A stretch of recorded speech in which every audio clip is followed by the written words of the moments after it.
Welcome to the Beeson Podcast, coming to you from Beeson Divinity School on the campus of Samford University. Now your host, Doug Sweeney. Welcome to the Beeson Podcast. I'm your host, Doug Sweeney, and I'm joined today by Professor Stefana Laing, who just returned from an exploration of early church council sites, mainly in Turkey, and will soon celebrate the release of a women's study Bible that she played a significant part in editing. We're looking forward to hearing all about both of these things, so thank you, Dr. Laing, for joining us. Oh, thanks for the invite. So you've been around Beeson Divinity School for quite a while. Most of our people know you already, but just for the few who don't know much about you yet, let's introduce you to them. Tell us just a little bit about how did you become a Christian? How did you get involved in ministry? How did we get you to Beeson Divinity School?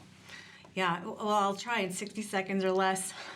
I've been at Beeson full-time since 2018, but my association with Beeson goes prior to that, since 1999.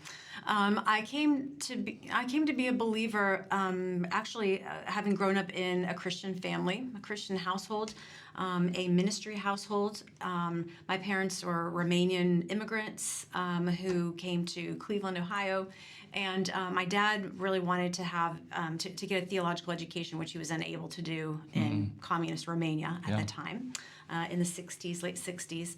And so he came to the States. His priority was theological education, so I grew up among all his books. Nice. My father was my pastor. My mom was my Sunday school teacher. So, by the age of ripe old age of 13, I was ready to walk the aisle, and so loved history and wanted to teach church history. And so you knew that from an early age. Yes, history, especially ancient history, was my first love, I would say. Yeah. Yeah. When you went to college, was that on your mind already? Yes. Okay. When I went to Macquarie University, I did a bachelor's degree in ancient history and medieval studies. And even before that, in high school, the last 2 years of high school, I took a class that was ancient history. So, two whole years there, one for the Greeks and one for the Romans. Yeah. So wonderful. Yeah, it's a natural fit here. All right, so you went to seminary as a young adult because you wanted to be a teacher, and you already had kind of patristics, ancient Christianity in your mind. Yes. I went to seminary, did an MDiv, and was on a track that they had called the higher education track. So I was always interested in higher education. I thought I might go to teach at a college, a university, whether secular or Christian. But early Christianity was my main interest, and so that always was on my mind. And I figured I was going to go through and do a PhD. It wasn't really a big, this might sound bad, it wasn't really a big discernment process for me. I just knew that's what it would take. Yeah. And so I knew I was going to go forward all the way, and I'd be in school a very long time. Marvelous. Yeah. And I'm still in school. Yep, super. Yeah. And you've been at this school longer than I have, and you started out kind of adjuncting part-time here and there and eventually became full-time. How did Dr. George get you to Beeson? It really was the Holy Spirit, I think, that brought me to Beeson, and Dr. George was the conduit of the Holy Spirit for me. In my mind, I think that's always how it's going to be. But I came to Beeson in '99. I was still a doctoral student at Southern Seminary, which is just up I-65 from us. And I was driving through Birmingham on my way to Montgomery, where my brother had just graduated from officer training school at Maxwell Air Force Base. Oh, yeah. So when I passed by the school, I thought I'd just stop in and kind of look around, drive around. Met a couple of people who providentially were here in January when really no one is here. Yeah. And Dr. George invited me to teach a fall semester in 1999 to fill in for faculty member who is going on sabbatical. Okay. Yeah. Marvelous. Yeah. All right, let's dive in and talk about this wonderful trip to Turkey that you took and the study Bible that you've just helped with. Let's start with Turkey.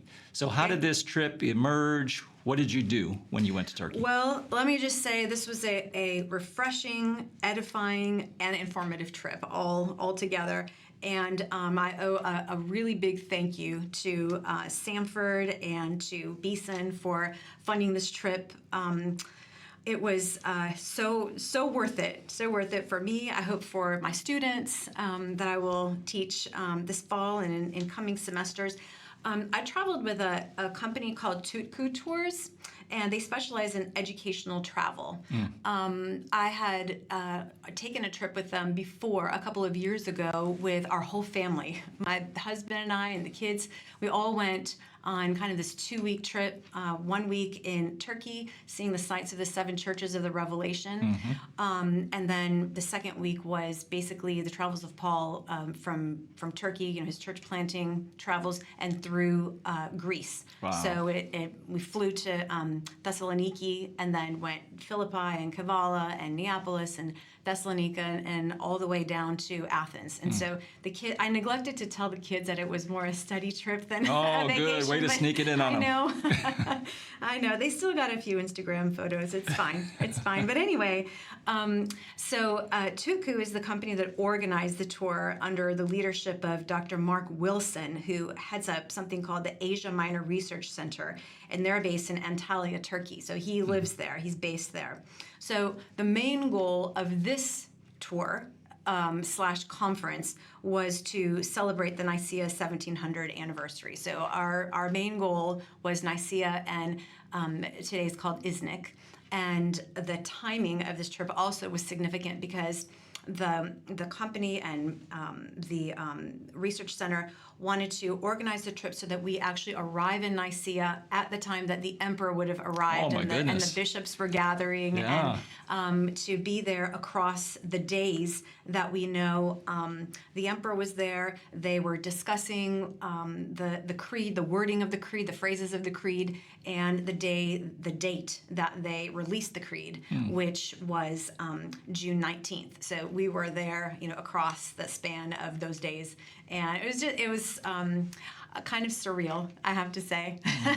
Surreal and exciting. Yeah. And I really appreciate, who I really appreciate is the bus drivers who really negotiated some tough territory to in big get us. Vehicles. Yes, absolutely.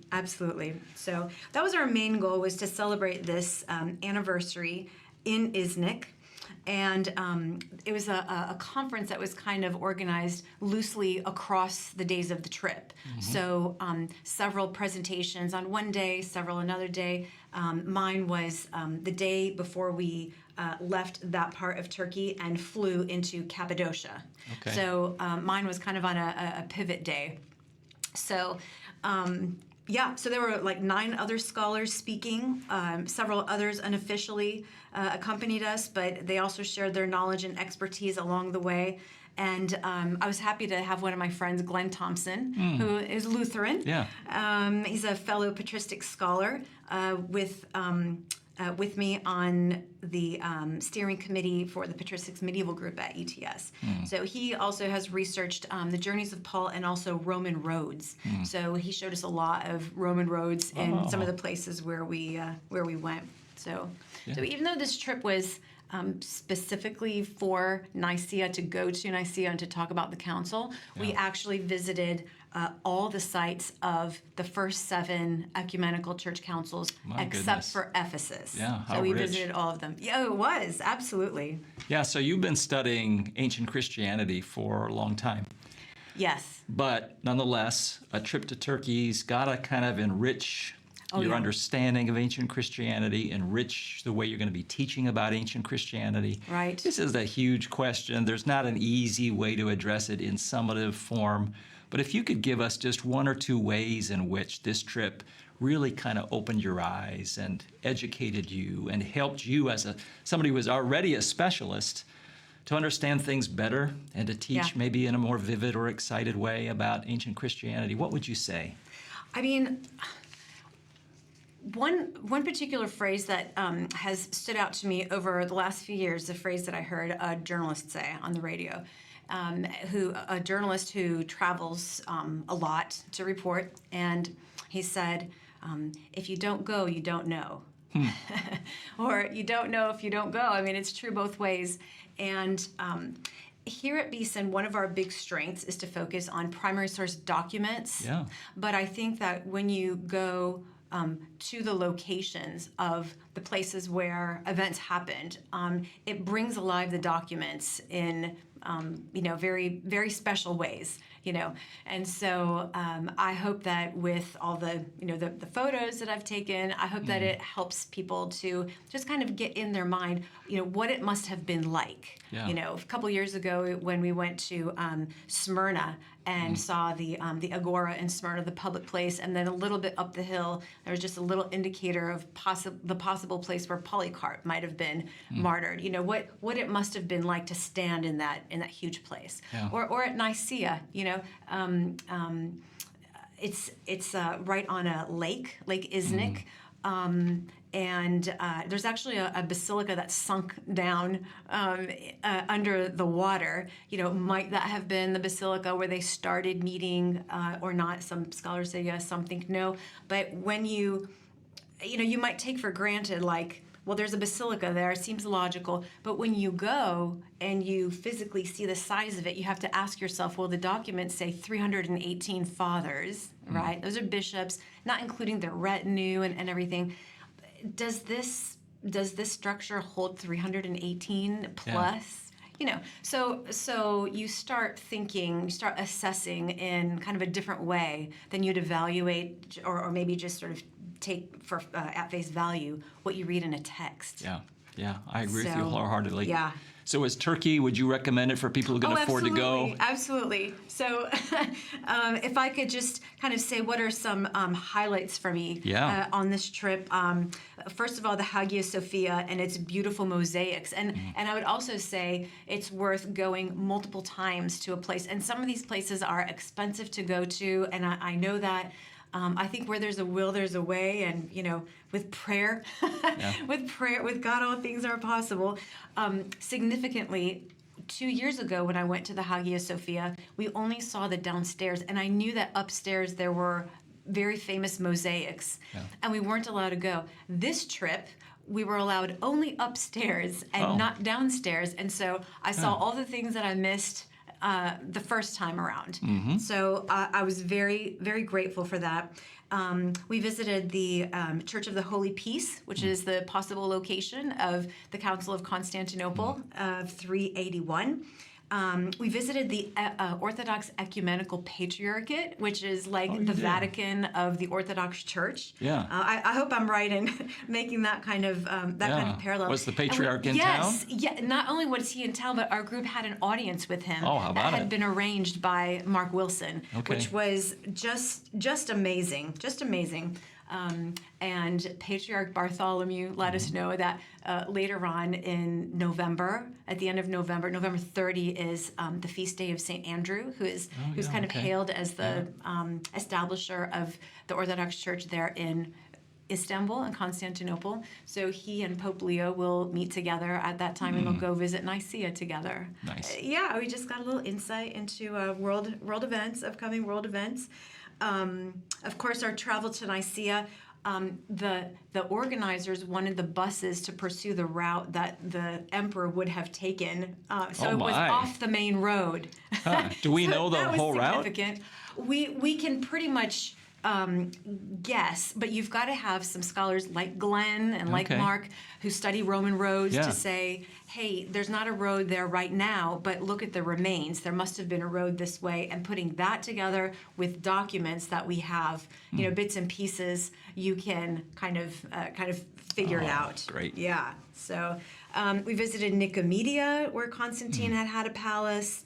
And then, of course, there was the conference participation itself, which was, it was surreal for me to talk about the Cappadocians, Gregor of Nazianzen, who had been for a short period the Bishop of Constantinople, and then later John Chrysostom had been Bishop of Constantinople. And for me to talk about them in Constantinople was such a privilege and such a rush, I'd say.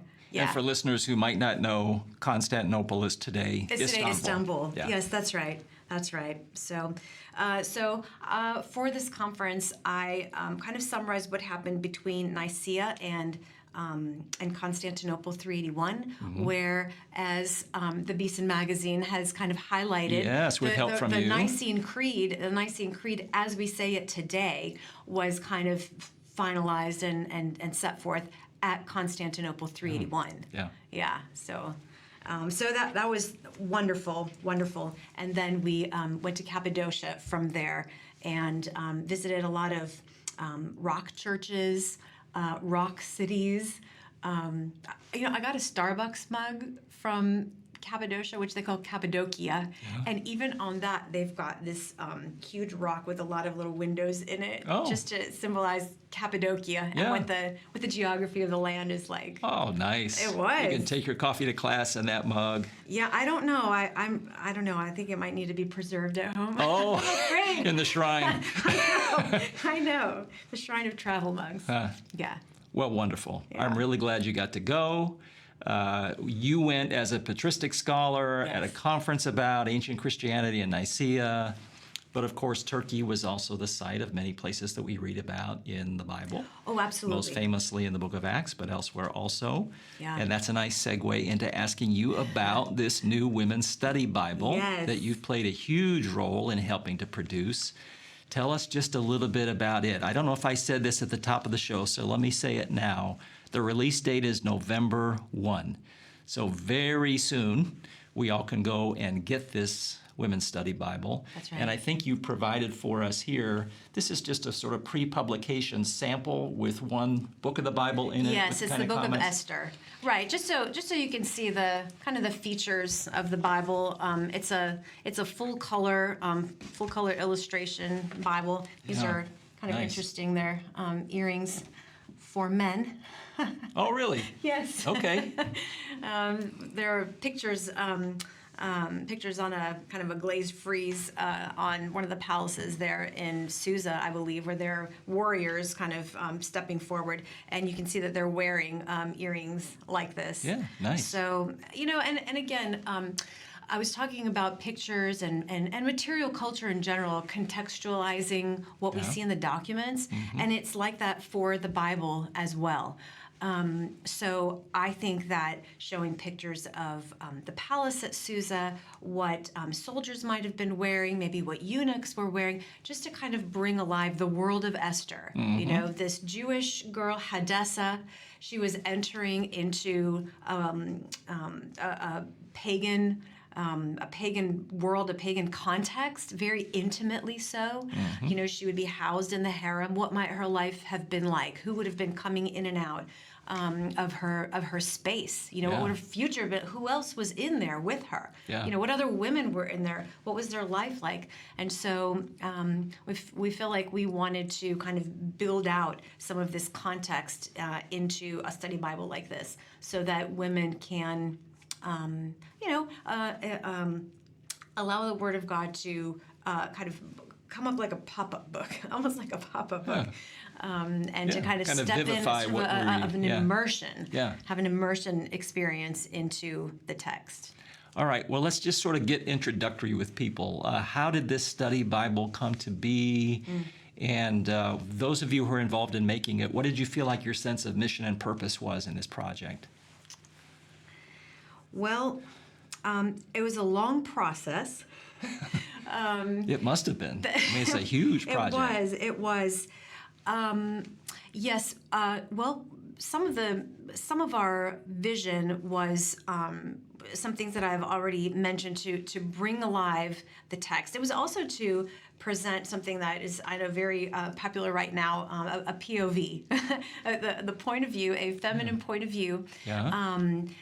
For every book. I mean, it's not just certain books that are for women, like just Ruth or just Esther, or the whole Bible is for everybody. But there are women in every book, and we wanted to lift up their words, their lives, their experiences, and also to show, not to pull down what other characters in the stories, but to show, God is working his plan, his providential plan through both men and women, through Deborah and through Barak, through Esther and Mordecai, together. I mean, they were working together, through Sarah and Abram, through Ruth and Boaz, So we wanted to kind of bring out that aspect as well, where men and women are working together in God's plan, because God has decided that it was going to be so. God had brought them together providentially.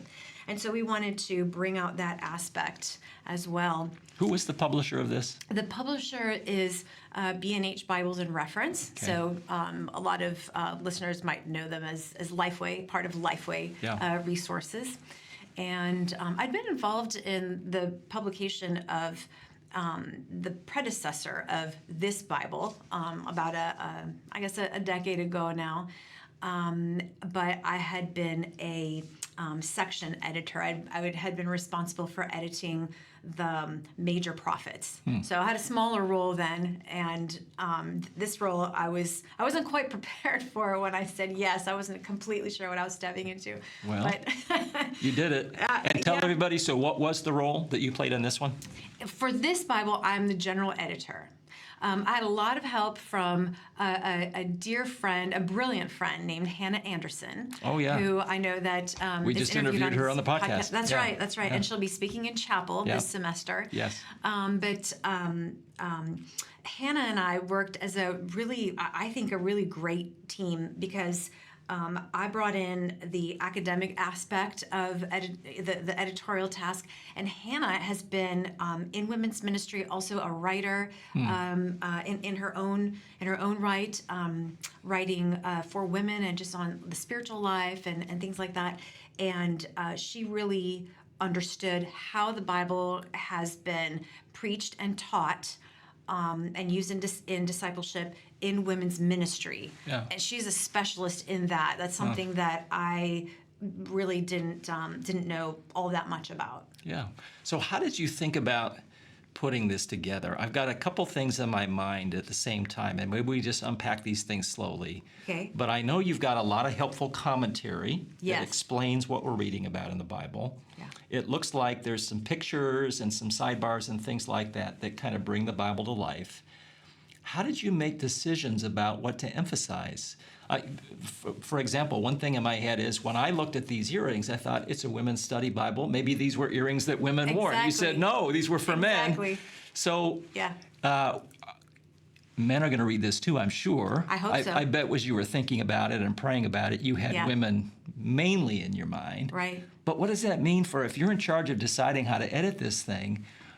What you focus on, what you talk about the most in the notes, and what you decide to illustrate the Bible with. How much of it is sort of aimed at these are things women will be especially interested in, and how much of it is, everybody needs to know this, and let's make sure we get this stuff in here that's sort of more generally explanatory as well, and that'll draw some of the men in to use this Bible too. Yeah. Anyway, what you have in your heads as you set out to produce this kind of Bible? I've got about 10 answers, but I'll try to just limit myself. Yeah.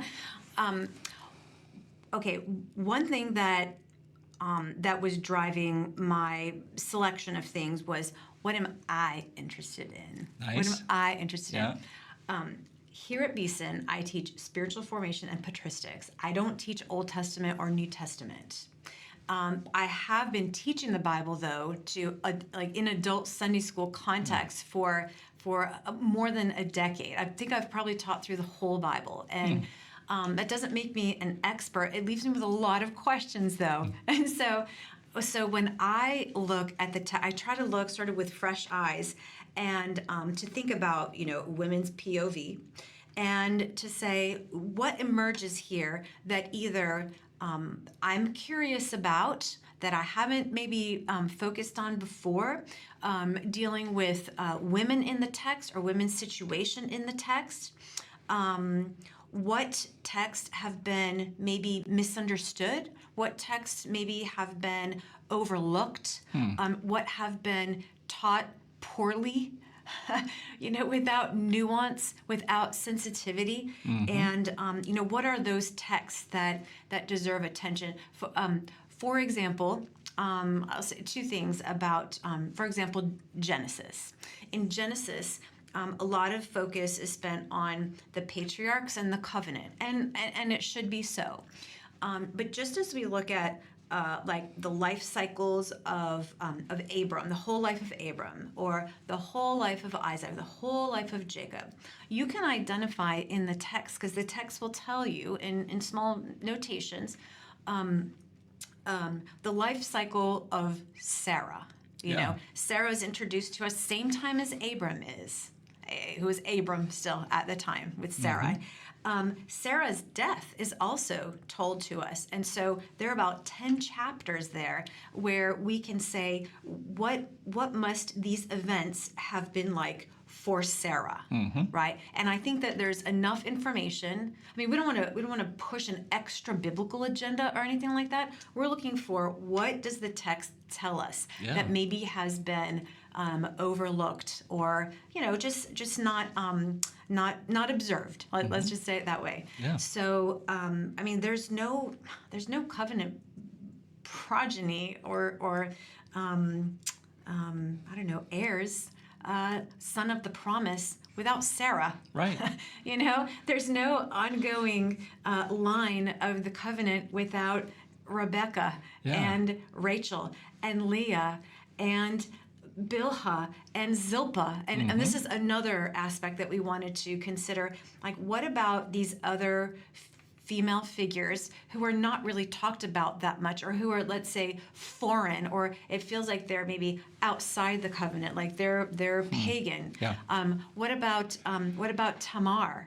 She's Canaanite. What about Hagar? She's Egyptian. What about Joseph's wife? I mean, she produced Manasseh and Ephraim, and they became, two tribes of Israel.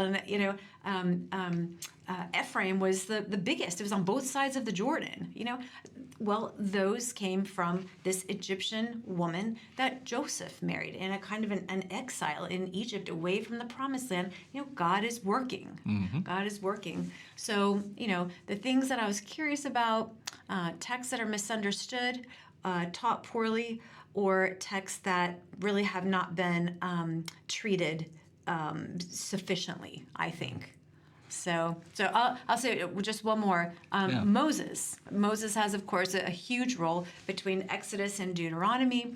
But what about before Moses ever got to be the, deliverer of Israel? I mean, there's a conglomeration of about 4 to 5 women, at least, in Moses' life that saved his life before he ever delivered a single person, before he ever met the Lord. Yeah. And so I think the text, if we're looking for it and we're listening for it, the text brings out these people. They're not just sort of throwaway details. I mean, I'm an inerrantist on the scripture. I want to look at all the details. I want to look at all the people.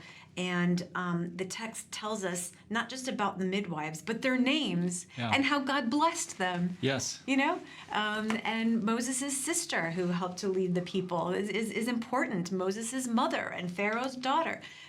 And so we want to recognize and bring out the experiences of these women in the lives of, sort of the great patriarchs that we study a lot. Yeah. We need to, kind of study these other characters as well. You're helping everybody learn the Bible better. Well, that's what we're hoping. Yeah. That's what we're hoping. Well, I was about to ask you a question. I'm not sure, you've kind of almost answered it, but one thing I'm sure you're going to get when this Bible comes out is people asking, well, why do we need a study Bible that's just a women's study Bible? We talked about this in a different way last year. We had Osvaldo Padilla come on and talk about the Bible in Color project that he's working on. Yeah. A lot of Christians, for good reasons, deep down our instinct is, well, the church is made up of people from every tribe, tongue, and nation. We're one in Christ. Why do we want to do all these study Bibles that emphasize our differences rather than our unity in the Lord? And those are reasonable questions, but they're also good answers to the questions, I think, too. Yeah. And you've already given us some good answers about why a women's study Bible, in part because you're asking questions and providing information that just is not in a lot of the other Bibles, reference Bibles that people can use. You know what? There's not enough space in study Bibles for study notes that are comprehensive, like what we would need to address, everything for everybody. So it's very uniform.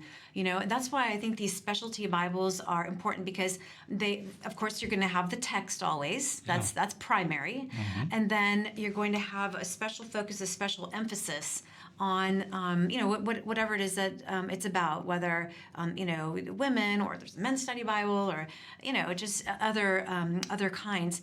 I think it brings about a kind of it brings to our attention the beautiful diversity that is the church, all united, various members with various giftings, various aspects of God's work in the world, to sort of be able to accord attention to one particular aspect of the church, to say, yes, we all are united in Christ. Let's learn about each other. Yeah. Yeah. I mean, I hope that this Bible goes beyond only addressing women's concerns. Women's concerns and women characters and the POV that I'm talking about. Those things are primary for this Bible, but just to be honest, and I don't want anybody listening to think that I wrote all the study notes here, because I didn't. The study notes came from a team of about 30 academic women. All of them, except maybe one, have PhDs in either Old Testament or New Testament, and a very few, like myself, are theology or historical theology PhDs. But I think that all those women are contributing out of their specializations to our content. And, scholarship changes and updates according to, like, some of the things we talked about in the first half of the podcast, according to archaeology, archaeological finds, textual finds, new documents are uncovered, and it helps our knowledge of the Bible, of various aspects of the Bible. And as that kind of information becomes available, new commentaries are written, or commentaries are updated, and new study Bibles are written.